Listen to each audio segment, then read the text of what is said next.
the tape from the Ozenberg Institute didn't just end. It was suppressed. For decades, the story of the man with the mosaic face was dismissed as a post-war hallucination. But in the late 1950s, a retired intelligence officer named Vance, sergeant who had escaped the village of Saint-Céneri, found a pattern he couldn't ignore. He noticed that the world's most powerful leaders were aging unnaturally at peace summits and televised addresses.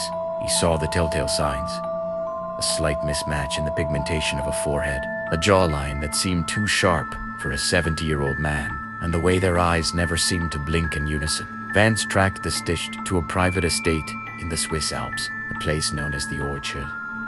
It wasn't a farm for fruit. It was a farm for identity. In the basement of the estate, Vance found the vats, large glass cylinders filled with a pulsating, neon green preservative fluid. Inside each one was a vessel, a body without a face, kept alive by a maze of tubes and ticking machinery. On the walls hung the harvest, hundreds of perfectly preserved human faces, organized by age, gender, and social status. The horror wasn't just that they were stealing faces. It was that they were sharing them. The stitched had created a hive mind. When one leader died, his face and his memories were simply stitched onto a new vessel.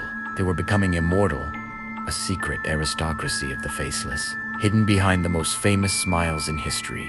Vance was caught before he could set the explosives. He was brought before a man who wore the face of Private Miller, the same boy who had vanished in 1944. But the skin was stretched tight now, translucent and glowing with that same sickly red hue from the church. "You don't understand, Sargia," the man who looked like Miller whispered, his voice vibrating with a dozen different vocal cords. "We aren't replacing humanity.